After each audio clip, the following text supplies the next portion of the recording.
அதாவது அன்புமணி மாதிரியான ஆட்கள் பாராளுமன்றத்துக்கே போக மாட்டாங்க. ஆனா தொடர்ந்து பாராளுமன்ற உறுப்பினர்களா இருப்பாங்க.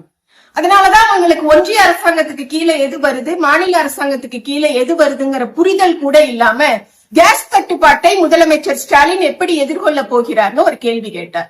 உடனடியே முதலமைச்சர் என்ன சொல்லியிருக்கலாம், இது ஒன்றிய அரசாங்கத்தை பார்த்து கேட்க வேண்டிய கேள்வி, அங்க போய் கேளுங்கன்னு சொல்லியிருக்கலாம். ஆனா அவர் மக்களுக்கான முதலமைச்சர் இல்லையா? எல்லாரோட இடத்திலையும் நின்று அவர்களுக்காக சிந்திக்கிறவர் இல்லையா?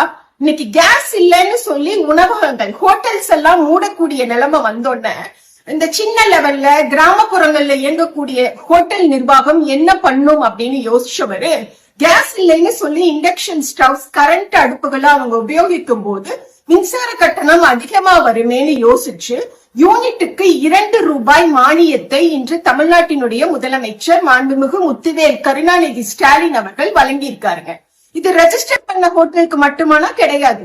ஹோட்டல் அப்படின்னு நீங்க நடத்தினாலே போதும் இந்த மானியம் உங்க கைகள்ல வந்து சேரக்கூடிய அளவிற்கு உத்தரவை வழங்கி இருக்கிறார் தமிழ்நாட்டினுடைய முதலமைச்சர்.